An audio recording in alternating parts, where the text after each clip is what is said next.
play you're about to see is one of 8 readings of plays in progress under the collective title Wexford Playwrights Studio, produced by the Wexford Arts Centre and supported by Wexford County Council and the Arts Council.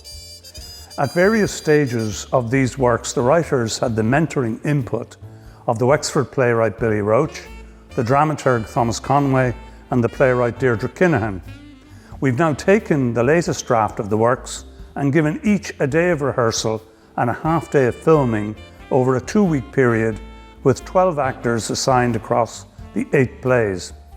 The process, though brief, has given all the writers an acute sense of what is working and not working in their plays, and a good basis for moving on to the next stage of development towards an eventual production.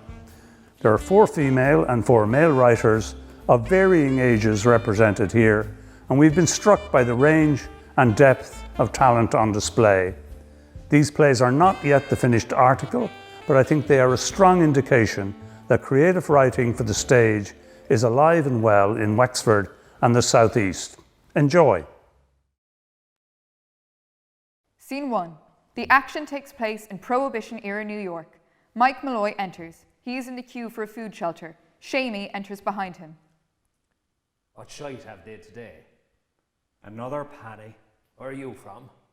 Does it matter? We sound Irish. Donegal. And Gartamore, huh? The great hurt eye. We're no different from the famine folk, you and me. Well, that's a fair stretch, comparing yourself to those whose very lives were slipping away from them. Was I starving and impoverished? Did I work for pittance? Did I toil and scavenge and scrape by, biding precious moments in my beloved Donegal before I'd have to abandon her for new pastures? The very epitome of a famine person. Only I arrived here first class. A Protestant, I suppose, yeah. Filthy rich parents. What need have you from soup from a homeless shelter? What's your surname? Malloy. Malloy? That's a Catholic name. Well, this won't be your family's first time taking soup, I'd imagine. First bloody class. I lay in a box no bigger than a coffin for 2 agonising weeks. First class. Aye. First class stowaway in the cargo room of a great big steam liner. Mike is given food from the soup kitchen. Gorev Mahagot. It's Italian for thank you. Aye, I'm Italian from Rome. Shamey gets his food and sits with Mike. Every place is New York. People coming out of the walls. None of the Atlantic salt in the air like you get at home. 6 years I'm here this year. You wouldn't go home, no? What were we thinking, eh? Leaving paradise for a supposed paradise? Tiernan Og syndrome? Greed, you mean? One of the 7 deadly sins. The great hunger is right. What was wrong with following sheep round rocky green fields or chasing shoals of herring about the Atlantic? Having a home, a wife to drive you demented from dawn to dusk, people speaking my language, people of my stock who value what I value. God presented that neatly to me on a silver platter, and I slapped it from his hands and asked for more. All to be spat on and pissed on in an alleyway with a rumbling belly, a dry throat, and a pain in my backside from shivering. Dreams, eh? Oh, there's not a thing wrong with the ordinary. I arrived with a smile on me as wide as the torturous tempest I just crossed. First thing I'll do, I says, I'll go for a celebratory pint. Prohibition. Fucking what? Alcohol. Illegal. I vomited. I did too. I worked part-time in a fire station, paid 2pence, up and down ladders with weights on my back, hods on my back, and what felt like pianos on my back. I was as fit as a fiddle. This little Mexican fella then. Brilliant worker, but he kept calling me Baddy. Fuck you, Baddy!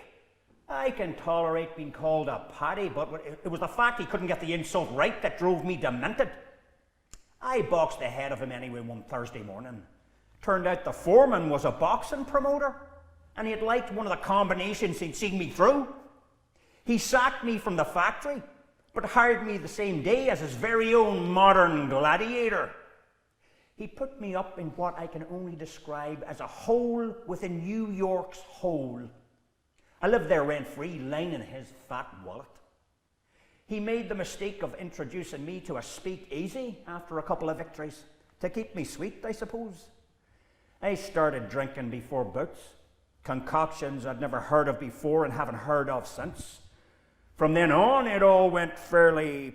I can imagine. I was knocked out 4 times in the space of 2 weeks. I went blind before one of the fights from the shit I was drinking. Still, made it through the first round blind. I had a greater losing streak in New York than the Irish had in rebellions. The foreman threw me out on the street. So you're fortunate and unfortunate. My own mortal enemy, I kind of arrived homeless and stayed that way. Never drank anything that made me go blind, though. Do you know anywhere we could get a drop nearby? Haven't seen nor heard a drop, never mind a place to get some. You must have a notion. If I did, I wouldn't be here swallowing soup, would I? Mike puts his hand into his jacket and is clearly debating what to do. After a few beats, he takes out a jam jar with liquid in it. It sounds to me like you're due a bit of a blessing. You're not going to try and bugger me, are you? No, I'm not going to bugger you. And if I was, you'd be the lucky man. I broke more hearts back home than the Anglo-Irish Treaty. Here. What's that? Holy water. You'll take a sup, won't you? There's only a sup in it. Go on. All right. Mike calls it out, but pulls it away as Shamey goes to take it. Have you any diseases? No. I'd see you're riddled. I feel fine. Show us your gum, sir. What? Lift up your gum. Shamey shows Mike the inside of his gum. As I thought, you're fucked. Mike puts the jar back in his pocket. What? That's cruel. I can't risk catching whatever it is you have. Well, the curse of God on you. Take that back. I won't. What kind of a man holds a drop under the nose of his parched countrymen only to rescind the offer? Lousy. Lowest of the low. The devil drink has you by the short and curly. Does it? Fuck. I'll prove it. Here, watch. Mike stands and puts the jar between him and Shamey. He starts to walk away from it, then lunges back for it desperately. You can't give away your curse pie. And see here. Shamey shows him his own jar. What?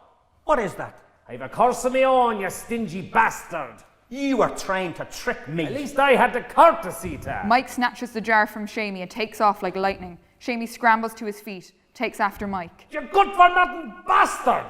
Get back! Frank Pasqua enters with a makeshift fruit stand. He's trying the hard sell with unseen passers-by. Come on, folks. 2 grapefruit for the price of 1. Put in the grapes, I'll do you a deal. Go bananas for my bananas, no monkey business. For just a nickel, you can tickle your taste buds. Sour strawberries, riveting raspberries, magnificent mandarins. Come on, people, you're killing me here. Nick Mellery, a petty New York thief, enters and approaches Frankie in a very sketchy manner. Frankie? Frankie Pasqua? Yes, sir. Can I interest you in a green apple? The greenest damn apples in New York City. Greener than the green grass of Greenland, Georgia. You the guy that sells the, Yes, sir, I am. Any fruit you can think of, I've got it. I've got dragon fruit, passion for passion fruit, ripe old Granny Smiths, pretty pink ladies, prettier than any pink lady on Broadway. I've got kiwis, cherries, tomatoes, cherry tomatoes, tomato-sized cherries. You're looking for moonshine, right?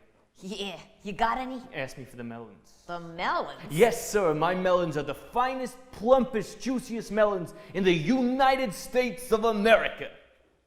Wait, that lady's melon's coming in at a close second. Hello, ma'am. He waves at an unseen woman in the distance. But I don't even like melons. Well, looky, you ain't here for the melons, then. Listen, wise guy. Do you think I'm gonna stand here handing out bottles of hooch? Have I got moron stamped on my head? The place is crawling with cops. And not the crooked kind of cops either. Those crooked cops? How much do you want? 2. 2 melons. 2? Well, 2 is gonna cost you. Yes, sir. 2 watermelons coming right up. Melons full of water, who'd have thunk it? Now, sir. Frankie gives Nick 1 melon. He turns his back to get the other when Nick runs off without paying. God, I hate the living. Red! Frankie gives a whistle to signal the unseen Red Murphy. Frankie exits at pace. Nick enters an alley carrying the melon. He is out of breath from running. He removes a knife to take a drink from the melon. Red Murphy enters unseen by Nick. As Red approaches, a noise is heard on the opposite side of the stage. Who's there? Come on, show yourself. Red, right behind him now. Nick is about to stick the knife in the melon and suddenly realizes he is not alone. Red Murphy. Red remains motionless. What are you doing here? You looking for this? It was rolling down the alleyway, all in us lonesome. What are the chances? Look, I can explain, Red. The wife split. Her brother used to give me hooch. She took all her savings with her and... No. You know what? I ain't afraid of you, you asshole. I got a knife right here. Don't make me use it. All right, you're asking for a whooping. You're in trouble. Come on. Come on. Red slowly extends his hand in gesture for the knife. What? You want me to hand over the blade to you? You psycho. Red comes closer, staring Nick down. Nick is subdued. Look, I heard what you did to Snooker, Table Legs, and Hacksaw Brian. I don't want any trouble, Red. It was a mistake, all right, man? Keep the melon. I'll give you the double. I'll give you double. Red takes the knife from him. Don't hurt me, Red. Oh, please, I'm begging you. Red raises the knife in the air with Nick at his mercy. Frankie Pasqua waltzes in. Nick fled on his back. Red exits. We are in Frankie's funeral parlor. Jeez. 23 stab wounds. Red Murphy, you saw red, my friend. I mean, talk about overkill. Hey, lamb chop. Dead guy. You are definitely dead, right? I don't like stealing from the living. But even though you stole from me. Frankie rifles in the cadaver's pockets, takes out papers and examines them. Nicholas Malloy. Boy, ain't that a name. Nicholas, I'm Frankie. Frankie Pasqua. Pleased to meet you. Welcome to my funeral home.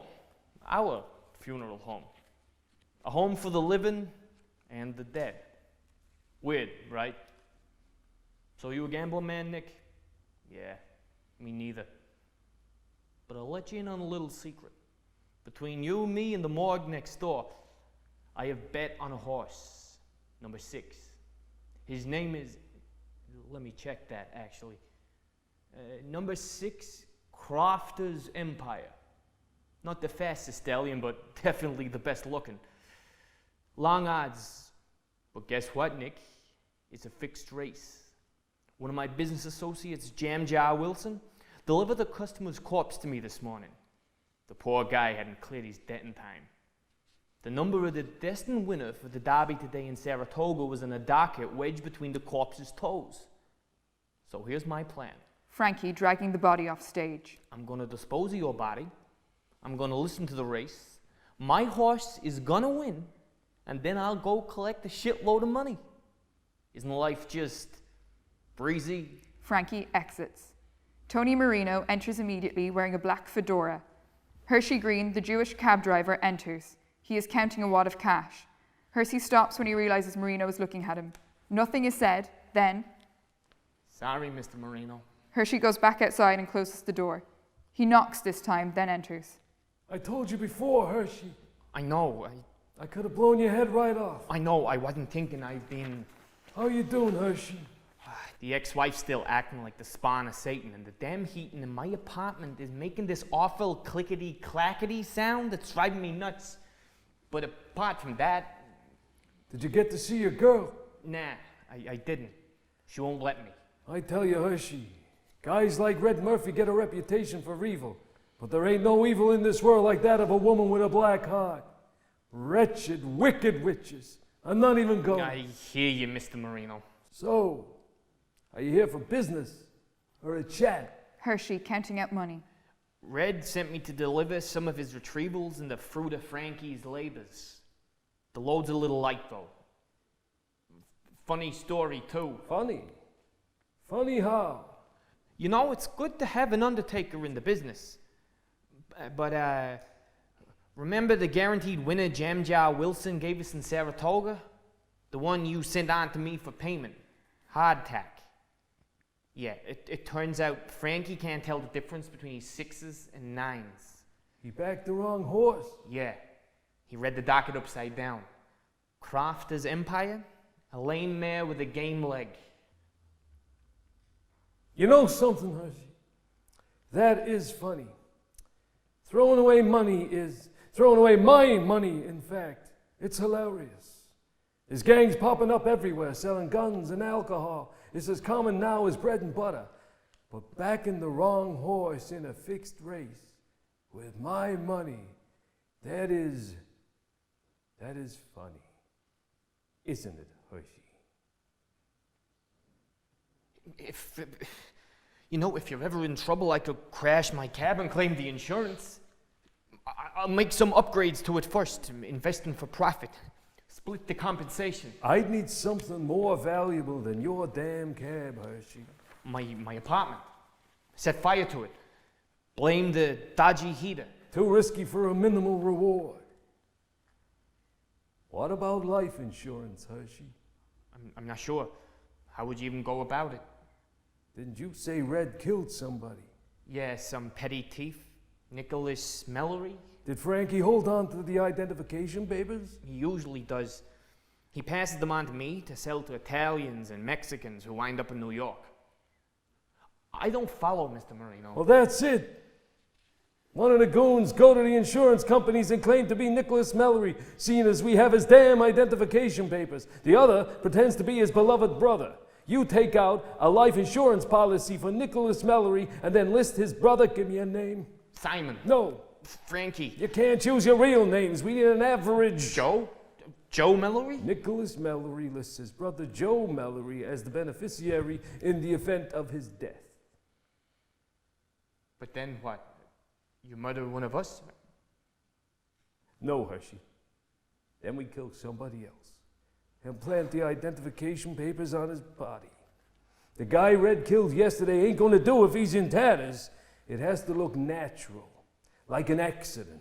Almost sounds like you're experienced in insurance fraud, huh? I need a Nicholas Malloy, a recluse down in the dumps, an unknown individual. That's important. And would you? Don't insult me, Hershey. Keep your mouth shut and you'll get what you put in. Keep your eyes peeled for a Nicholas Malloy. And one more thing. Don't forget to knock when you come back. Hershey exits. Lights fade on Tony Marino. Scene 2. Lights dim and a voiceover plays. It is a Wall Street crash news bulletin. During the voiceover, the lights slowly rise, and we see Hershey Green driving his cab. Mike runs on stage hailing a taxi. What a load of crap. Taxi! Straight down the road and quickly. Jeez, what's up your ass? A psychotic homeless lad who thinks he knows me. Go on, would you? That's what you get for hanging around homeless shelters, my friend. Judging by that accent, you're Irish? Italian. Conosciuto. Bullshit. Right, you got me. I'm Irish. So you're either a farmer or a cop. Brilliant. You don't smell so good, so I'm gonna presume you're a farmer. Am I right? A potato farmer. That's gotta be self-sufficient, right? Potato farming in New York? I didn't know clowns were allowed to drive cars. The funny ones aren't. But hey, on the bright side, getting my cab ain't the worst way to see the city, huh? Hershey Green, getting you there for half the fare. You got any friends or family here? Huh? Hey, Patty, I hope you got money to pay me. I was going to tell you to let me off near my place, and then I was going to hop out of the cab and leg it away from you as fast as I could. I figured that you picking me up from beside an unemployment line meant that you have some compassion for the poverty-stricken, and that all in all, you would turn out to be a nice guy. In fairness to me, it worked this morning. You Irish or something else, you know that? So are we far from your actual residence? Or the next left. I tell you, Patty, you're lucky to have a roof over your head nowadays. The Great Depression. You can't pay a taxi fare, but you can pay your rent. They should be calling it the Great Scam. This'll do here. Ah, and you live across the street from a park. Of course you do. Which one is yours? The 3-story red brick one? Well, Mr. Green. Call me Hershey. Well, Hershey. You see that gorgeous rusty bench below the tree that the lovely little wood pigeon is shitting on? That's my house. Look at the Irish. Hey, Hershey. Ah, jeez. Hey, Paddy. Paddy. Malloy. Michael Malloy. You call me Paddy one more time, and that nose of yours is going to be brushing off your ear. Wait, Mike, listen, I'm fooling with the Paddy thing. I'm Jewish. I get that shit all the time. Tell me something. How long's it been since you had a drink? I have the odd drop of holy water every now and again. No. A drink. Haven't so much as seen a drop since I lost my job. There was some bootlegger trying to get the down and out lads hooked on his hooch. He was handing it out in jam jars. It tasted like coins and soapy water. I took 3 jars from him. I'll tell you something, Hershey. If a government tried to ban alcohol in my country, there'd be an uprising on an apocalyptic level. I mean to say, prohibition. What were you thinking? Look, Mike, I know a place to get booze. I could swing by and find out the bossman's policy on serving disheveled Irishmen. How does that sound? As an Irishman, I am obliged to obligingly oblige you for an obligatory pint. I'll take that as a yes. I got a couple more runs to do and then I'll be back for you. Brilliant. Thanks, Hershey. Don't mention it. Seriously, not to anybody. Nobody for me to mention it to anyway. Hey, Hershey. Now that's what you call the luck of the Irish. Blackout. Sound of the cab driving off. Scene 3. Lulu, a flirty and feisty New York prostitute, enters the speakeasy. Hershey stands outside the door. Let me in. Password. It's Hershey Green. Open up. Password. Lulu, it's me. Open the door. This is a private residence. Lulu. You know what I want. You can't keep charging me to enter my own place of work. How do I know it's even you? Because you're looking at me through the peephole. We don't sell alcohol here. How much do you want? The usual? Hershey slips her $1 through the door. Happy? No. 2 usuals. Hershey slips her another $1. Now open this goddamn door. One more thing, Hershey Green. For goodness sake. Because you love me? What? A kiss. Okay, Lulu, fine. Open the door. Lulu, delighted, opens the door slightly and stands there with her lips puckered and eyes closed. Hershey leans in reluctantly to kiss her, but before he gets there, he picks her up and throws her out the door like a talented bouncer. Lulu bangs on the door and shouts. Hershey reopens the door, takes the $2 back and slams the door in her face. Not so smart now, are you, Lulu? You don't come back here till you learn some manners, filthy whore. Hershey, chuffed with his latest victory, laughs his way into Tony Marino, who's extremely unimpressed. Marino's carrying a small case. Mr. Marino, I was sorting out one of the dancers and, Lulu, yeah. would you like a beverage? No, Mr. Marino, I'm actually here for... An apple cider brewed in the bathtub upstairs. I can assure you that Frankie Pasqua did not, on this occasion, bathe in the apples while they were fermenting. No, honestly, Mr. Marino, I'm fine. I came here in a matter of business. This better be cash dollar business, Hershey. We are under severe pressure. One attack on this place and we're done. One raid, we're done.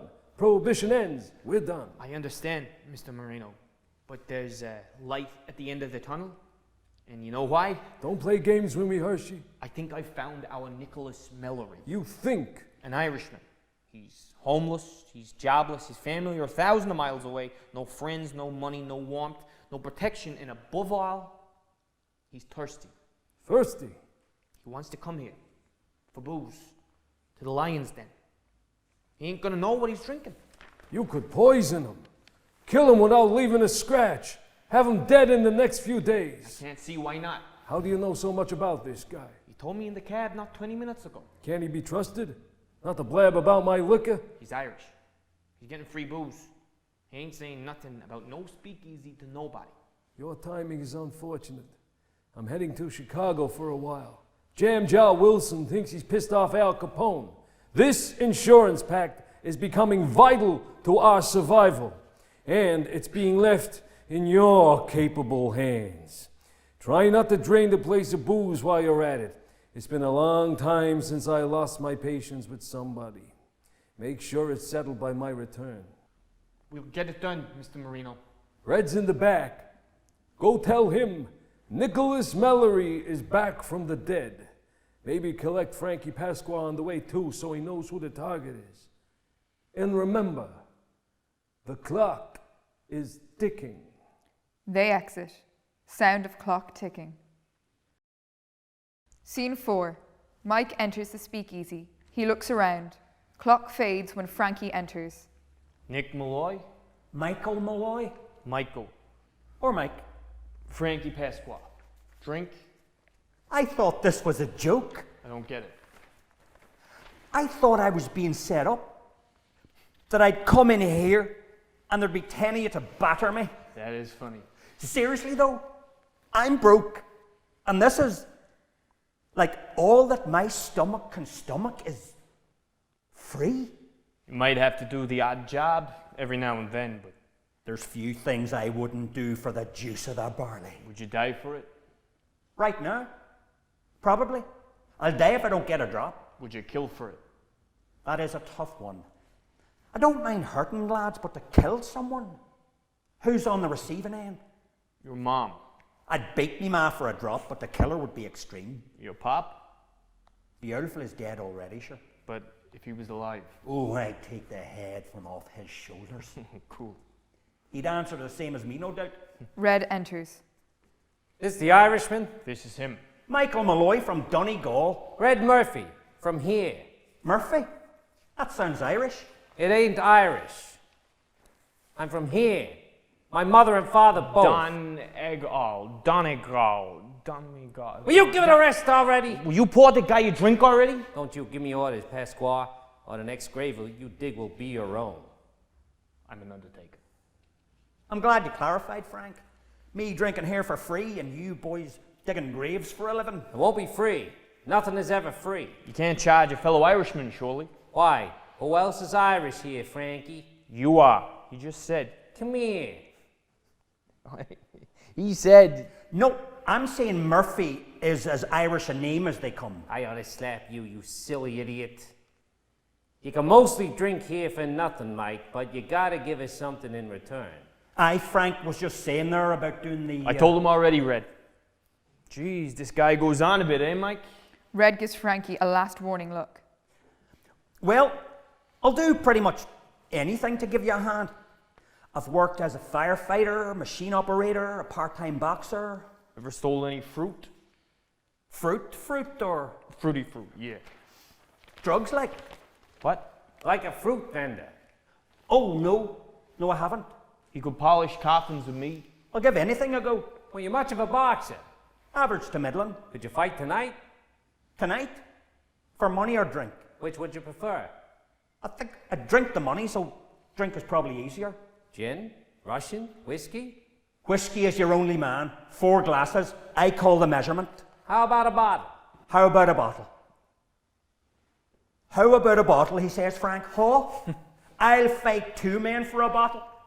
No, I'll fight the whole of New York for a bottle. Go out and get them. Sounds like a yes to me, Red. All right then. Tonight you're fighting Tony Tough Guy Todinella. Have you mitts for me?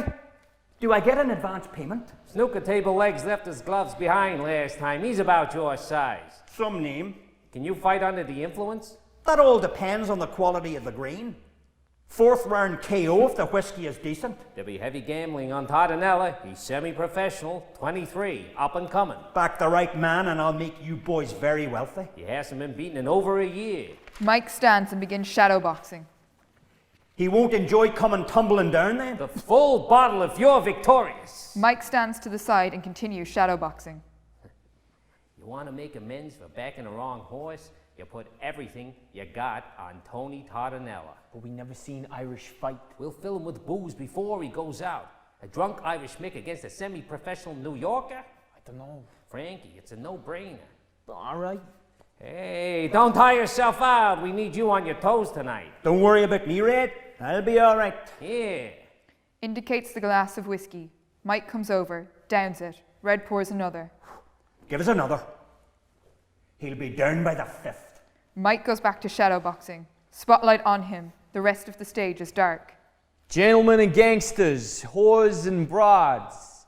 The next bout is scheduled for 15 rounds of 3 minutes.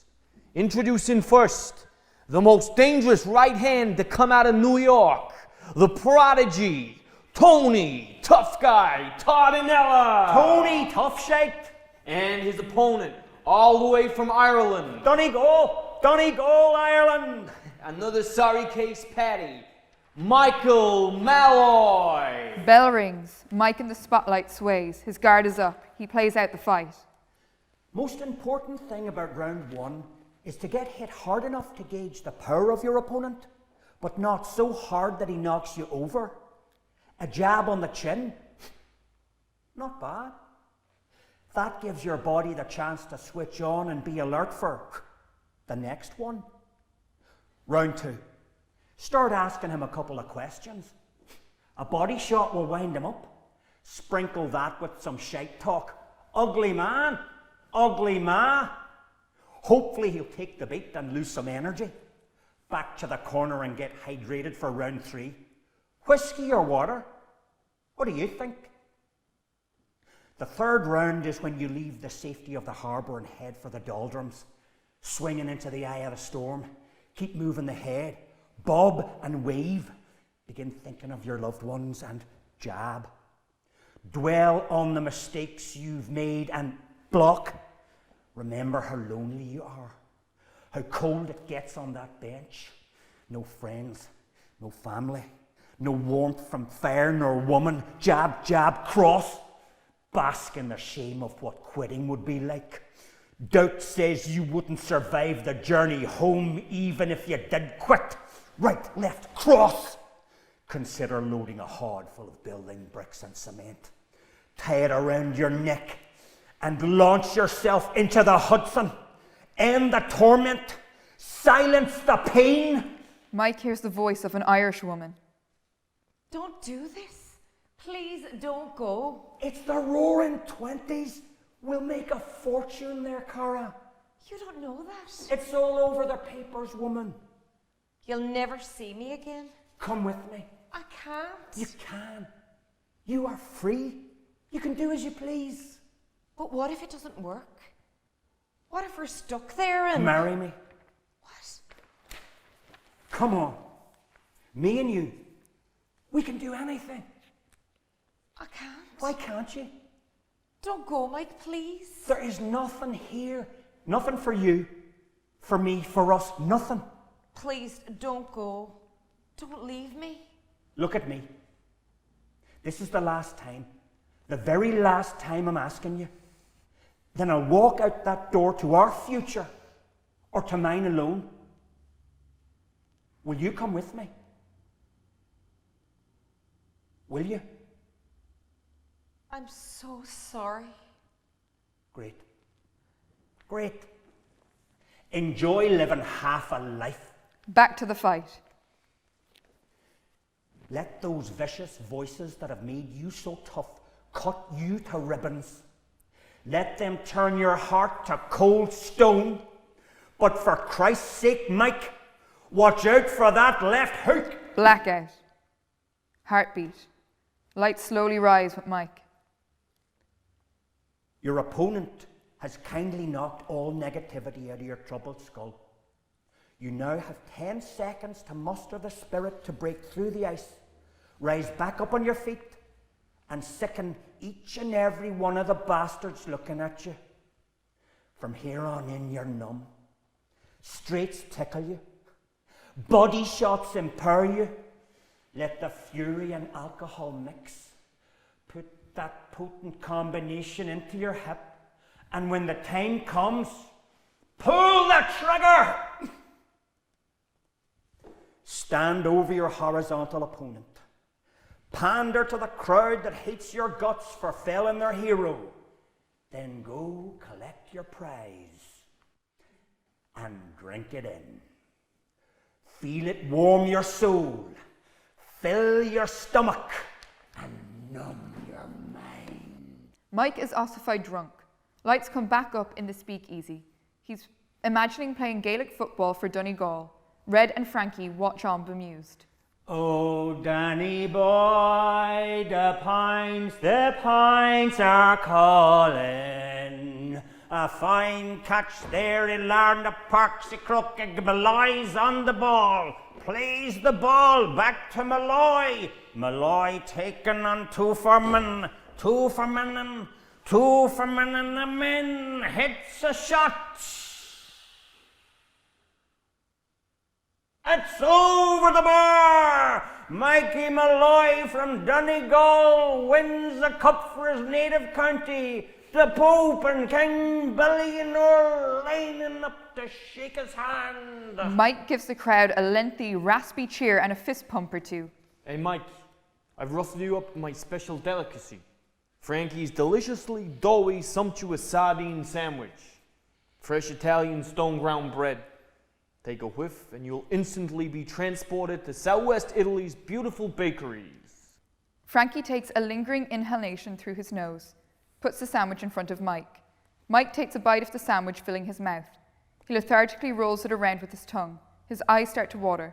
He swallows the food, takes a breath. Well, do you approve? During this drunken critique, Mike is trying to remove something from his gum. One time in the sea, it was the beach like. A wave went over me, Carrick Finn, I think it was. A wave, my head like, and I swallowed some water went in my mouth. I pissed in it about 5 seconds beforehand. That's what it tastes like. Piss water on bread. But it's lovely. Don't worry, you tried your best, and that's all we can ask of you, Frankie. I think I broke some of my... There's the bastard. He holds something aloft. It's a carpet tack. A fucking fish bone and a tin of sardines? Where would you see it, Frankie, huh? Red has seen this unfold. He takes the bone from Mike to inspect, realizes what's going on. Sorry about that, Mike. That rarely happens, especially with an Italian sandwich. Why don't you make a wish? I wish I didn't work with chumps. I wish for another drink. Fully deserved. Come here, Frankie. Tony Toughshake, hurry up with the... Frankie! What a guy. Red grabs Frankie by the collar and pulls him aside. What the hell are you doing? What? We're trying to be subtle here, you idiot. I mean, conspicuous enough that he's got a bottomless tab, but then you bring out a goddamn sandwich smelling like a fish factory. Those sardines were probably older than you are. Come on, Frankie, wise up. I am Red, but I approach him from a different angle. He hasn't stopped drinking since he came in yesterday. Did he even sleep? Sleep? I don't think he even pissed. Moonshine laced with horse liniment. Didn't faze him. Sour whiskey mixed with turpentine. Nothing. The turpentine went off in 1916. I open the bottle and I hear the devil whispering to me in Latin. And the smell of rat piss and cat piss and dog piss. But you gave him carpet tacks, nails to stick a carpet to a floor. Were you dropped on your head at childbirth or something? You may as well march over there and ask him straight out. Why, well, would you mind pretending your name is Nicholas Malloy and then let us murder you so we get lots of money for it? You need to box clever here, Frankie. If he clicks what is going on, this whole thing falls asunder. Then what? You boys better not be kissing over in that corner. Did you get the other stuff for me? Red starts to mix a drink. The poison. No, the Christmas turkey. Yes, the poison, you rat dip shit. Frankie takes out a small tub of rat poison. Red's rotten, rodent ridder. Gets rid of rodents small and large. May not affect the immune, though. The immune? What do you mean? We ain't getting to this guy through his stomach, Red. Iron frickin' Mike? Trying to kill an Irishman with booze. What a stupid idea. Who came up with that? Marino did, so keep your voice down. But you got a point. We need to try something different. What's that? Indicating Red's concoction. Antifreeze. Antifreeze. He used to be on freeze, but he only has a right foot, couldn't score off his left. The pressure, though, and the wind Poor old Anthony. Mike slumps into a doze. Marino's going to be back any day now. He ain't going to be pleased if we pissed half of his booze down this guy's neck. If he walks through that door, he'll put a bullet in one of us. All of us if he's got the ammo. Well, he definitely isn't going to come back tonight. Oh, yeah? And why is that, Nostradamus? Have you been outside? It's below freezing out there. If you were making the journey from Chicago to New York in that wintry weather and your automobile broke down, you wouldn't have much chance of survival. Marino ain't going to take that risk. He's not dumb. Unless, of course, he doesn't fear death. Then there's every chance he made a leap of faith, survived the icy trip, and will kick that door down and... Door opens. Lulu enters. The men's reaction stirs Mike. Damn it, Lulu. Damn whore. You ain't due here for another hour. What's the matter with you? And you wonder why none of you ain't got a woman. Hey now. That is no way to speak to a whore. I have a name, you know. Whores haven't names. Have they names now? Who's the wise guy? That's Mikey. I am Michael Malloy, Donegal's Adonis, the most handsome of those living and dead between here and my beautiful kingdom of Ireland. Éireann go bra, trasna on boher. Isn't the ocean the only thing between New York and Ireland?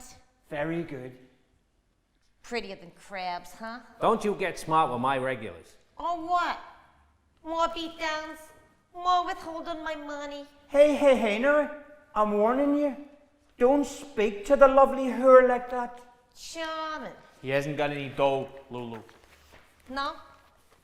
But he's got something. You boneheads could learn a thing or two. He's wounded. That's because he was fighting Cardinella last night. Not that kind.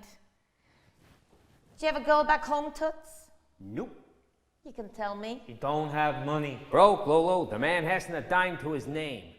What was her name? Come on. Tell me. Keep moving, Lulu. Your customers ain't here yet. Who broke your heart? Mike looks into her eyes. Something flickers in his eyes. Her name? Yeah. Her name is New York bloody shite bastard city. Now fuck off, whore. Like I said, charming. Lulu exits down the hall. Jeez Louise, that girl is trouble. She's street trash. Trouble would have been Tony goddamn Marino. Maybe we ought to be thankful for the snow. Wait a minute. Hershey's due back soon, right? Yeah, We give Mike the rat poison. That's sure to knock him out, right? I wouldn't count on it. We'll bundle Mike into Hershey's cab and put him back on his park bench. Leave him there. He either succumbs to the poison or he'll freeze to death. But you're feeding him antifreeze. Red goes to slap him. Frankie ducks. I'm kidding, Red. Come on. Idiot. When the cops find him, it'll be another homeless man kicking the bucket at the hands of hypothermia.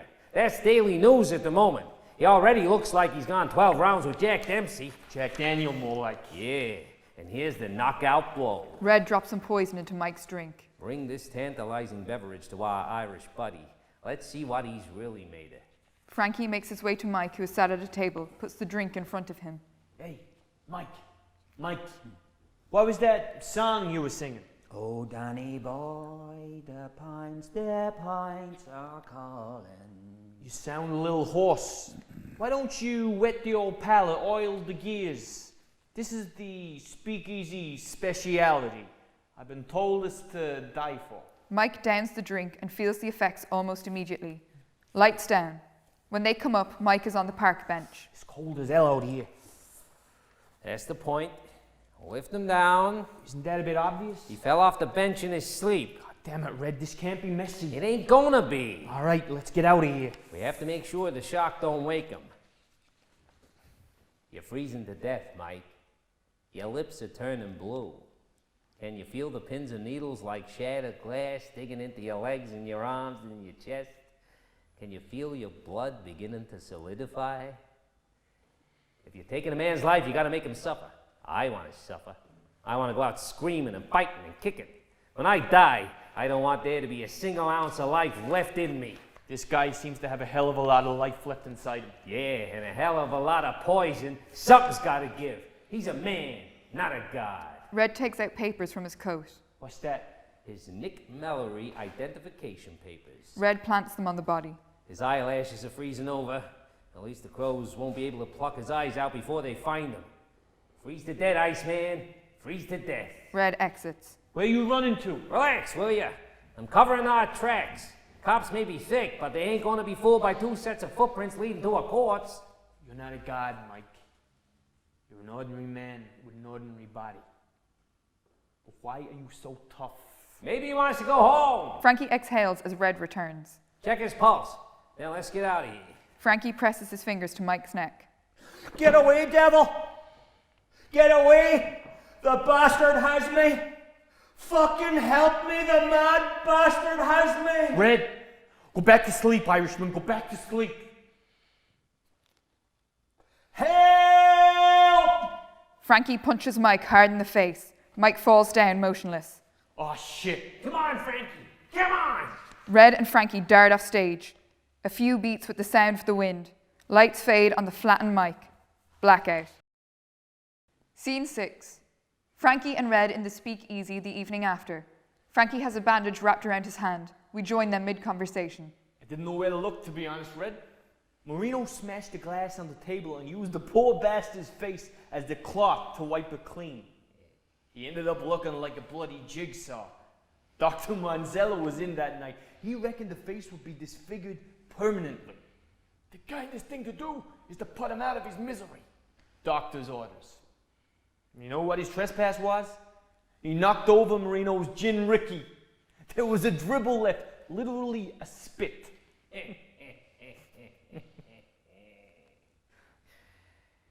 You know why snooker table legs is called snooker table legs? Red points to himself proudly. He owed Marino $20. He swan in here looking for a bourbon cocktail. Marino gently reminded him he was already in debt. Yeah, and I'll be in debt until I have a G-man burn this place down. He threatened Marino in front of the whole damn speakeasy. The band stopped playing, the girls stopped dancing, and Marino stopped smiling. Snooker table legs made a beeline for the door. I happened to block off his exit. Make sure he never runs away from me again. We took him out the back, tied him to a chair. I ground his toes off both his feet with a rusty hacksaw. We stemmed the blood with an old sock and a length of twine. Dr. Manzello stitched him up the next morning. He hobbled out of here a limping warning to those plotting on crossing Marino in the future. One of the girls said it looked like he walked on snooker table legs. Snooker table legs! The best laugh I got in a long time! You got a funny sense of humor, Red. And by funny, I mean deluded. And by deluded, I mean worried. I'm deluded.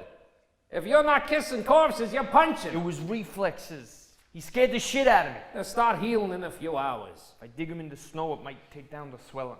Good work. Anything cold should do it. Oh, you know what else helps? What's that? Not being a pansy. I'm sure it does. The way your hands are always swollen? My hands are swollen from hard work. Something you'd know nothing about. Fruit salad, fruit loop, fruit cake more like. After a beat, there's a knock at the door. Red regards the door suspiciously. Another knock. Who's there? Cop? You know Tony Marino's got an agreement in place with some of your higher authorities. Very respectable politicians, too. Another knock. 100 agreements a month in a brown envelope. Trust me. I forgot the password. Who is that? Lazarus. What? Red opens the door. Mike Malloy enters. Red, I'm absolutely dying for a drink. Come in, Mike. I've a thirst on me now like a corkman in the Sahara Desert. You got any of that stuff from last night? Nah, you drank it all. All of it? God, I'm surprised I didn't poison myself. Believe me, Mike, you're not the only one. Was I boxing in here last night, Red? You? Boxing? Yeah, I've an almighty pain in me jaw right here. Feels like one a Christian brother would give you. Probably my fault. I can be an awful bollocks with drinking me. You don't remember last night? Not a thing. Oh God, I feel like I was used as a battering ram for the night. I woke up this morning next to my park bench covered in snow with my shirt ripped open. I was definitely boxing, was I? I don't know, Mike. Maybe you got in a tangle with someone on the way out. We wanted you to stay here, but you were 3 sheets to the wind and insisted on leaving. Nicholas Malloy. What? Nicholas Malloy, do you know him? I think that's who I was fighting. Why do you think that? I found his identification papers in my pocket when I woke up this morning. What? He's not going to come after me, is he? Is he mafia? Oh, Christ, Red. Get on to the Fenians. They always look after their own. No, he's, Nick Mallory drinks in here sometimes. With his brother Joe. Oh? You still got those papers with you? I do. Tell you what, Mike. You keep them on you. If Nick comes in here later, you hand him back his papers as a sort of peace offering. But how will I know what he looks like? Because he looks the very same as you, Mike. The very same. Handsome devil, I suppose. Lulu enters. Who's this fine young lady? I lay my dreams at your feet. Tread softly. Screw you. What happened to Frankie's hand? Looks pretty bad. Shut your mouth. Where is he? You're asking me. After telling me to shut my mouth, you're asking me? I don't know which of you is the ignorantest. You are by the sound of things. Excuse me? You told me to screw myself. Uh-huh. That's an insult. So is fuck you? Or is fuck you a greeting in Ireland? What? Why are you acting so dumb? Were we boxing last night? What? I've never met you before, so why all this aggression? You don't remember? No. Gee, I guess you are a real man. Have I done something wrong? I ain't a piece of garbage to be kicked about, all right, buddy? Listen, I apologize if I've done anything to upset you. I'd never do anything to hurt a woman. Last night says different. Or do you consider whores to be less than women? I think you have the wrong man. At least I ain't some sorry-ass wino, some washed-up hobo getting handouts. At least I try. I'm no washed-up hobo. Well, where do you sleep at night? On a park bench. Or beside one, apparently. Exactly. Hobo. Do you sleep with men for a living? I don't sleep with them. You're a whore? I'm a woman. Hershey knocks. Lulu opens the door. No chats today, Lulu, huh? Screw you too, Hershey. Screw me? Screw you. Lulu exits. Red re-enters from the hall. Hey, Red, I just saw Frankie sneak around the corner of the alley when... The Irishman with the bottomless stomach is back, Hershey. He's drinking everything we throw at him. And suffering the consequences? Mike here had a very rough night last night. He thinks he might have been fighting with one of our regulars, Nicholas Mallory. Wow, no kidding. Nick Mallory, one of our regulars. Yep. Did you win? I don't know. I ended up with his identification paper, so I'll probably see him later and we can settle it like gentlemen. What was the story with that woman? The broad, Lulu. Is she a bit mad? Aren't they all? She wasn't pleased to see me. I'd hate to think I'd be after upsetting her now. That's the bloody booze for you boys. Did I say anything out of order? Nothing that she doesn't deserve. She was hassling you, kept rummaging in your pockets. We told her you were nothing, and you just stuck up for yourself. That's not right. If I've crossed a line, I'll have to make amends. Mike, she's nothing, and you've got nothing. 2 nothings ain't nothing, so do nothing. That right, Hershey? Huh? Have a few yourself last night, Hershey? Something like that. Mike, I need a private chat with the cabbie here about business. If you don't mind, I've a favor to ask of you. In the side room there, we've got new casks of whiskey from your cousins in Galway. Frankie seems to think they ain't the real deal. If it wasn't too much to ask of you in your fragile state, do you think there's any way you could taste a couple of samples, make sure what we got is legit, make sure they haven't been watered down? There's a couple of bucks there for your time, too. Neil, ain 10 ton more a hen ton fine. A drop of home is the best cure. Mike exits. Yeah, whatever, you Gaelic bastard. Red, Mike sticks his head back in. suppose I wanted to... Supposing... What? The prostitute there, that woman, could I... You do what you like to her. Does it have to be here? Wherever, whenever, and it's free to you. She knows that. Good liquor is hard to come by. Whores ain't. Right. Fair enough. Mike exits down the hall. He just... Yeah? Nicholas? Well, holy crap. I know. Last night, Frankie, What? he doesn't remember a thing. Not a thing? Nada. That's why Frankie just... Yep. This is getting very hairy, Red. Very hairy. Marino's gonna be back soon, and if he ain't dead... Relax, Hershey. I know. Oh, you know. Well, that's great, Red. I'm glad you're so relaxed. You know something? You know that we're up shit creek. That we are going in his grave. You know that, and yet you ain't doing nothing about it. No. I'll brawn with you. You want to repeat that? What? You think I'm doing nothing? Is that right, Hershey? Red pushes Hershey. Whoa, calm down, would you? I know nothing. Come on, Cabby. You think this is a joke? Don't push me, Red. Where's that killer, huh? Where's the murderous Hershey Green? Why don't you go in and finish him off if you're so damn smart? You back off, all right? Oh, what, Hershey? Oh, what? You're weak. You're going to be our downfall. You and your path to righteousness. If I didn't know any better, I'd say you've got a soft spot for the Irishman. Where is it? In your kidneys. The back of your head. There ain't much stopping me from ending your life and sticking his papers on your body, you mutt. Why don't you do something, Hershey? Why do I gotta do all the dirty work while you keep your hands clean and reap the rewards and praise from Marino? Why don't you prove your worth for once? You got a kid, Hershey. Damn cabbie driving ain't worth shit to you or to her. Prove yourself. Prove to us that you're a man. Show us that you've got balls of steel. Big, brass, shiny fucking balls. Prove it to your little girl. Here's a thought. Skull meets carbonate. Who wins? Who wins, Hershey? Exactly. And you can finish this. You can grab the money with both hands. Put your girl in kindergarten. Make something of yourself. Be a provider for once. Quit tiptoeing around in the background. Quit letting life walk all over you. I tell you something, Hershey. A man like you, a real lame excuse for a father.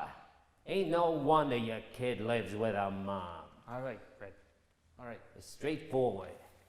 Run 'em down. Happens all the time in New York. Give it a rest, would you? This whole damn unit is nothing without me. Up to my waist in shit, ain't doing nothing. I tell you what I'll do. Tonight I'll walk him to Folden Place. It's a real dark spot. Outside the grocery store, 3 a.m. with no witness. I'll tee him up. All you gotta do is knock him down. Why, something else, you know that? Sooner or later, you're gonna have to join me in this hateful river. Okay, Red. 3 a.m. it is. Yes. By the way, I ain't doing this for you. I don't gotta prove myself to nobody, you hear me? Nobody. See? When it comes to it, we're all rotten. Irish, Italian, Jewish. It only takes a little push. And this, Hershey, is why you'll be Marino's shining right-hand man, and I'll forever be covered in blood and shit. Lulu re-enters from the hall, followed by Mike. Did you tell him he can do what he wants to me? You can. For nothing. We pay you what you deserve. Lulu, don't. I'm sorry. You been asked to do your job for free? Marino's on your case. Yeah, but he wants to take me outside of here. Us Irish get shy. I don't want the boys judging me. You're such a creep. I'm sure there's worse than me. Tomorrow night, Mike. Tomorrow? She can do it whenever Mike wants, Hershey. If you're busy tomorrow night, it's fine. Whenever suits. I just feel, Creep. You're all creeps. Lulu exits. That girl ain't too far away from Frankie's funeral home, I tell you. How was the whiskey? Haven't had the pleasure yet. Was trying to figure out your lady there. Come with me. Hershey has some thinking to do. Oh, right. Everything okay, Hershey? Get a few drops of medicine to straighten you out. Works for me. Red and Mike head down the hall. Scene 7. Dimly lit stage. Hershey is in his cab waiting for Mike. He is battling with himself, swigging from a bottle. He is remembering a conversation he had with his daughter. Do you want another blanket? Nah, sweetie, Daddy doesn't have a fire because this is only an apartment. No, the man won't let Daddy put the heating on. It's too late to bring you back to your mom. I know you're cold, sweetie. I am too. I am too. Mike is heard somberly singing. He eventually stumbles in and stops center stage, still singing quaintly. Hershey puts the car in gear. Forgive me, Mike. Lights down on Hershey, powerful on Mike, then blackout. We hear the noise of a car accelerating, followed by a loud thump and a thud. We then hear the screeching of brakes, the car reversing, and another thud, followed by the sound of a car speeding off. We see a motionless, twisted Mike Malloy. This lasts a couple of seconds. Scene 8. Lights up on the speakeasy. Frankie enters with a newspaper. His frustration builds as he scans page after page looking for the news of the deceased Mike. There is a knock on the door from a paperboy. Japanese doctor performs appendix surgery on himself to prove Eastern medicine is years ahead of the West. 7 different goddamn newspapers. How hard can it be to find a dead Irishman? Knock at the door. Who is it? Paperboy, Ah, that's what I need. More papers. Hey, kid, how you doing? you ordered 3 more newspapers. Yeah, now leave. You're awfully fond of reading, mister. You a creeper, a loner. Beat it, kid. Whoa, this place is messy. What's that smell? It's like... Is it gas? Do you not understand? Beat it? Get out of here. Scat. Shoo. You know, you're an awful mean man, mister. Anywhere else I go to deliver, they always give me a little extra. To help me get a new tire for my bicycle. But you're just a big meanie. Wait a second. Hold on. Tell me, boy, can you read? I'm a girl. I didn't ask what species you are. I asked, can you read? Yeah, what's it to you? How many different papers you got there? 8. And again, what's it to you? Tell you what, kid. You go through those papers quick as you can. I'm talking lightning speed. And if you see any mention of a homeless man knocked down by a car, you let me know and I'll give you $1 for every paper you've got to get it. Does that sound fair? Sounds like I need $1 advance payment. There you go. Run outside and buzz through 'em. And if you're real quick, I might throw in a little extra. Thanks, mister. You ain't such a meanie after all. Paperboy runs back at the door. Yeah, pleasure doing business with you, kid. You little vermin. Frankie resumes scanning through the papers. From the open door behind him, after a few beats, appears the unkillable Mike Malloy. Frankie gets a shock. He covers his head with the paper. No. Really. Hey, Mike, come in. What's wrong, Frankie? You look like you've seen a ghost. No, it's the Yankees. They lost again. I had a wager on them. Christ, must have been some wager. Yeah, and I thought you were somebody else, that's all. Are you okay? You look pretty busted up. I was struck by a car, Frankie. Would you believe that? Wow, no kidding. You all right? What part of being struck by a car did you not get? Never happened to me, so I don't really... I don't know. Fractured rib, broken collarbone, pain in the head. To be fair, I felt worse after nights out. Any idea who? Some taxi driver. Probably an accident, though. I'm sure he didn't mean to reverse over me after the first hit. Accidents do happen, Mike. I was embalming a guy yesterday who shot himself in the head trying to kill a fly that was stuck in his ear. That's hardly an accident, Frank. Sure it is. He was aiming for the fly, not his brain. You've got a strange way about you, Frankie. Thanks. That broad, by the way. Lulu. Yeah. Were you ever with her? Me? No. Her sheep. Possibly, but not me. The boy said she was nothing, but I can assure you, Frankie, that she was something. Where are you going? I need to drop a home. None of your cheap shite. Just don't strike any matches in there. I've been trying to fix the gas pipe for weeks.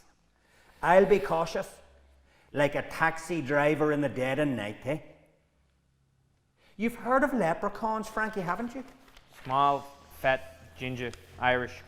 Little green jacket, jolly little men with large pots of gold. Well, that's the thing, Frankie, they're not. They come in all different shapes and sizes, and they're conniving little hoodlums. They lure you in with promises of health, wealth, and fulfillment. They allow you to think you're in control of them, when in fact, from the moment you meet one, the opposite is true. And the weird thing is, you rarely know the cost until the leprechaun is long gone on his merry way. You remember that? in case one ever wanders in here, or in case you absent-mindedly invite one in. What are you saying, you're a leprechaun? You never know, Frankie. You never know. Mike exits. Frankie has a moment. He composes himself and begins cleaning up the newspapers.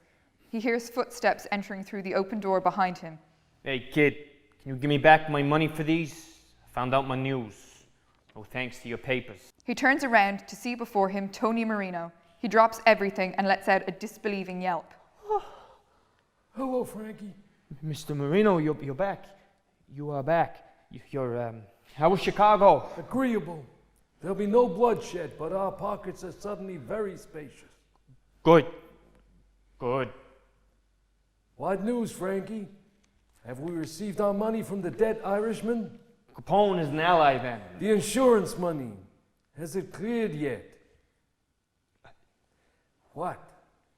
I don't know how to tell you this, Mr. Marino. I really don't. Tell me what, Frankie? Tell me what, Frankie? The dead Irishman. Yeah? He's unkillable. What? How can he be unkillable if he's dead? That's the thing, Mr. Marino. He ain't dead. He's in the next room, drinking your whiskey. Marino exits, and from off stage we hear, You the Irishman? I am. Who are you? Tony Marino. This is my place. I hope you've been treated well. Oh, the service is to die for. Good. Enjoy your drink. Make yourself comfortable. I will do. Marino walks back on to confront Frankie. We tried, Mr. Marino. The guy's got an iron stomach. And is he dead? No, but So you failed. I'm telling you, he's unkillable. Ain't nobody on this damn planet unkillable. God himself sent his son to this world, and we managed to kill him. We drugged him, poisoned him. Yeah. Rat poison, turpentine. Down the hall, drinking my whiskey. And 14 damn swimming pools of piss-poor alcohol. Well, where's my insurance money? Hershey even mowed him down in his cab. He's a friggin' enigma. Some kind of freak show.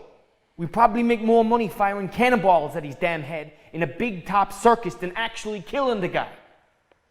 The only people that belong in this circus are you dimwits. Morons. I'm a damn ringmaster. I'm concerned with lions. I should be able to trust you bozos to deal with the freaks. You know what happens if I take my eyes off those lions even for a second? They shoot me in the back of the head. And without a ringmaster, the clowns are left to run the show. Could you do that, Frankie? You, or Red, or that damn Jewish cabbie? One Irishman! That's all I asked you! And you couldn't even do that. Now we all gotta get our hands dirty. You're done, Frankie. You're all done. The Irishman does not leave this place alive. Do you hear me? If he doesn't die tonight, you do. Marino exits, leaving Frankie unsure of his next move. Frankie smells the gas in the air and decides that's how they will finish Mike. Red and Frankie carry a comatose Mike center stage. Red puts a hose in Mike's mouth. There is the sound of gas, followed by the sound of a heartbeat slowing. There is a long silence. Then Mike's dead body is dragged off. Scene 9. Red preparing Frankie to claim the insurance. Now remember, your name isn't Frankie, it's Joe. Joe Malloy. I got it. You got the doc's cert? Nicholas Malloy. Cause of death, lobar pneumonia. Signed by our confidant, Dr. Frank Monzilla. So, let's go over this one more time. Red, relax. I've got this. Who are you? Joe. Who's your deceased brother? Nicholas. Whoa. What was that? I'm trying to sell it, Red. Come on. No funny business, Frankie. Frankie? Who the hell is Frankie? Am I right? Please, just do this one thing, would ya? Red exits. Player C takes on the role of the insurance clerk. She's sitting at a desk. Enter Frankie. And your name is? Joe Malloy. I'm Nick's brother. It's so sad. He was such a kind, loving family man. He loved his baseball and animals too. He specifically loved horses. Aren't you an undertaker? Me? No, God, no. I saw you at my grandpa Jack's funeral. You was definitely the undertaker. Frankie's funerals? Oh, Frankie. Frankie's a very distant relative of mine. The Pasquas and the Malloys are very close. But you was driving the hearse. Yeah. See, I was an intern. Yeah. I was Mr. Pasqua's intern. Yep. Seen a lot of dead bodies. They're so hard to get used to. They're all so cold and dead. But listed here as your occupation, you wrote plumber? Yeah. Undertaking is something I like to do as a hobby. That's a really strange hobby, Mr. Mallory. I've been told I'm really strange. Look, I love what you hear, lady. I need the compensation as soon as possible to give my brother Mike the best damn send-off a man could hope for. Mike? Mike? You just said your brother Mike. Yeah, we used to call him Mike. It was his nickname. Mike is actually short for Nick. But Nick and Mike are pretty much the same. Ma'am, I apologize if I seem scatty. The loss of my dear brother, Nicholas, has hit me right in the solar plexus. I'm a big babbling mess. Okay, Mr. Mallory. I need to get your address and we'll mail you out the check covering the death of your brother as soon as possible. Thank you, madam. I really appreciate this. Have a nice day, Mr. Mallory. I'm sorry for your loss. Clerk exits. Red enters. Red has a cigar in his mouth. He pours himself a small glass, toasts to the sky. $4,000. 4,000 big ones. Yep. Sure, that was easy. It was hardly easy, Frank. We barely pulled it off. Does Hershey know about the big, beautiful broads we got coming in? How the hell would I know? He wanted the funeral, you know. Oh, Hershey or Mike? Both of them. What? Nothing. Say it. Don't you think? What? I don't know. What do you want? The National Day of Mourning? The guy was a bum. He's worm food. Forget about him. These things are a way of... You want to pay for a funeral out of your cut? Go right ahead. I sure don't. Money is for the living. You made him a coffin, didn't you? Yeah, for $40. $40 too much. I didn't realize you were in love with the guy. Aggressive knock on the door. Relax, Frankie. It's the strippers. This is the police. Open up. Well, you've got the envelopes, jackasses. We have a warrant for the arrest of Red Murphy, Frank Pasqua, and Tony Marino on suspicion of murder and insurance fraud. What? You see whose name he didn't call? Hershey? He never would he?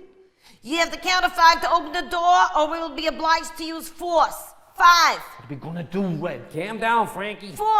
We don't know how much they know, all right? 3. What will we do? We're coming. Listen, say nothing. 2. We play it cool. Hang Hershey. What? Hershey's the brains. That's what we go with. The brains? 1.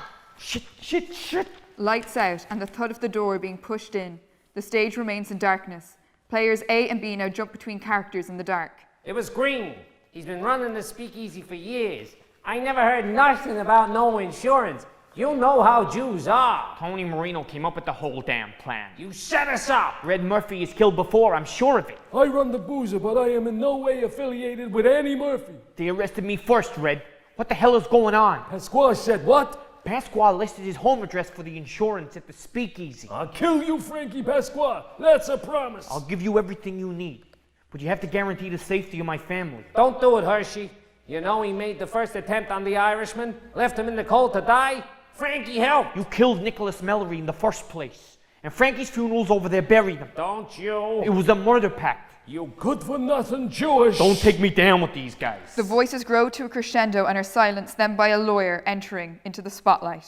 Your Honor, asphyxiation by carbon monoxide poisoning is the official verdict of the coroner. Therefore, it is the unanimous opinion here today that in the case of Metropolitan Life versus the murder pact of Tony Marino, Frankie Pasquale, and Red Murphy, we find them to be guilty of insurance fraud, conspiracy to murder, and murder. It is suspected but not confirmed that there is more blood on their hands than in this case alone. Therefore, We recommend these men receive the most severe sentencing possible. In the case of Harry Hershey Green, who turned state witness, a lesser punishment is imposed. He admitted to running over the victim, but appears to have played no part in the murder, nor benefited from the insurance pact. We recommend a prison sentence. There is a matter, unfortunately, still to be resolved. There was a duplicate compensation payment made for this man, Nicholas Malloy, by Metropolitan Life. The murder pact's compensation was intercepted and recovered. However, a payment was made to a yet unfounded source prior to the surfacing of this crime. Investigations are ongoing in this matter. The lawyer walks off. We hear a long burst of electricity. Marino, Pasqua, and Murphy are fried in the electric chair. Lights eventually rise, and Seamus enters. He's in the food shelter queue. Minding his own business, he looks behind him. It's Hershey Green. You do look like one miserable git. You'd be too, pal, if you would nothing. Do you think I'd be in a queue for bloody watery soup if I had anything other than nothing? Honest to Christ, you Yanks and your moaning. I'm no Yank. I'm Jewish. Doesn't matter whether you're Jewish, nor Catholic, nor a pagan. You're American, so you're a Yank. You're a paddy. And thank God for that. I've had my fill of paddies, thank you very much. Crossed one, did you? Something like that. I believe a crowd of your lot tried murdering one of my lot and weren't able to. Ended up fried in the electric chair. That's what can happen when you back the wrong horse. I believe they tried to poison him with free drink. Have you ever heard the like of it? To an Irishman, mind. Yeah, I've heard of it. An unkillable Irishman. Can you imagine? That'd be dangerous. You take a drink yourself? Nah. Yeah, me neither. But would you know where a man might get some? What? Lulu struts across the stage in a fur coat. I have none of my own, you see, but I might take one of a special occasion. Lulu. Lulu's? Which direction is that? Hershey stops Lulu. Lulu. Can I help you? It's me. Hershey Green. Here's $1, Toots. Don't bother me. Lulu taps Hershey's face with the dollar. It falls to the floor. Hershey kneels down. He picks it up and watches Lulu leave. Lulu. Lulu. Lulu returns to the stage, linked by Mike. This is a flashback. This is by far the weirdest fantasy any guy has ever brought me through. Like, what are we doing in an office? Couldn't just have thrown me up against the wall in Marino's basement like the rest of them? It's because I love you. Huh? Do I fuck? Just go along with what I've told you. We're in love, all right? I owe this to you. Owe me what? You owe me an apology for being a dick. That's about all you owe me. Cuteness. What? It means shut up. I love when you speak Celtic to me. A clerk enters. Good afternoon. You are Mr. Malloy, right? That's me, And this is? Mrs. Malloy. Mrs. Still so hard getting used to. You tied the knot recently? This time last year. Feels like only yesterday. My congratulations. Now, Commiseration's more like she's a bloody nightmare. Only joking, love. Yes, well, the early years of the voyage are usually the finest. Everything's still so fresh and new. Yeah. Tell me about it. Exactly. So, how can I help you here today, Nicholas? Do I have a life insurance policy with you? Yes. Yep, I have your file right here. It's fully paid up, isn't it? Love makes the mind crazy and forgetful. If I was a dishonest man, I might say no and try and get some commission out of you. But no, according to this, you and your brother Joe Malloy visited one of my colleagues and took out a fully comprehensive life insurance policy, and yes, it was paid in full on the day by cash. Is everything okay? Are you looking to present a claim? No. It's what I had suspected. Remembered. Sorry. Yeah, no, everything is great since I met this little one. I'm just wondering, is it possible to change the beneficiary from my brother Joe to my darling wife here? It certainly would. I will need a form of identification from you, Mr. Malloy. I should have my papers here somewhere. I hope you don't mind me asking, but are you Irish? Nope. Well, kind of. I was born in Boston, but to Irish parents, I suppose. That's certainly a powerful accent. The Irish are a powerful people. They certainly are. And how did you two meet each other? Tell him, honey. What? Tell the man how we met. Well, you see, me and Nicholas, we met at an abstinence convention. We're both firm believers in a life far away from chemicals and unnatural substances. Isn't that right, doll? Nicholas here never touched a drink in his life. Is that so? Aye, it is, yep. Never touched me neither. Not till we were married. Wow. Okay. I need you to sign here for me, thank you. You're in favor then of prohibition? Absolutely.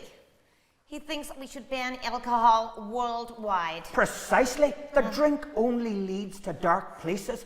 If we weren't pioneers, my wife here could very well have ended up a dirty prostitute with a big mouth. My husband here could have ended up a wino, a bum, a homeless hobo loner. It is refreshing to hear support for prohibition. You're telling me? Well, that's perfect, Mr. Mallory, and I just need to get Mrs. Mallory's name. Tell the man my name. And your signature here. Her name is Lulu. Oh, I love it when he calls me that. What does he usually call you? You don't want to know? Trust me. Well, just give me a moment so I can get this stamped, and then you'll be good to go. Clerk goes off. What's going on? Don't worry. I don't understand what you're doing here. I woke up with this man's identification papers in my pocket one morning. There was an address scribbled on the back of it for this place. I kept ending up in mad near-death situations. The boys have me marked for the gallows. What? I'm trapped, like you, but I've never made amends for the mistakes I've made throughout my life. And believe me, there have been a few. Stamper heard off stage. I'm giving you the key to escape. I'm sorry, Lulu. Well, Mr. and Mrs. Mallory, that is everything. Lulu, you are officially the beneficiary of $4,000 in the event of your beloved's death. It goes without saying that I hope that day is way, way off in the very distant future. Or maybe the day will never come. Who knows? There are medical marvels coming through. Oh, the day will come all right. Comes to us all, no matter how gorgeous we are. Can you excuse me for a moment? Lulu exits. The lady is a bit emotional. Ah, yeah, something like that. That's to be expected. Strange to think your life could vanish in an instant. It's why life insurance is so important to have these days. And everything is sorted on our end, so is there anything else I can do for you, Mr. Mallory? No, that's great. Actually, yeah. Stay away from the booze, all right? I intend to. Yeah, me too. Lights fade to blackout.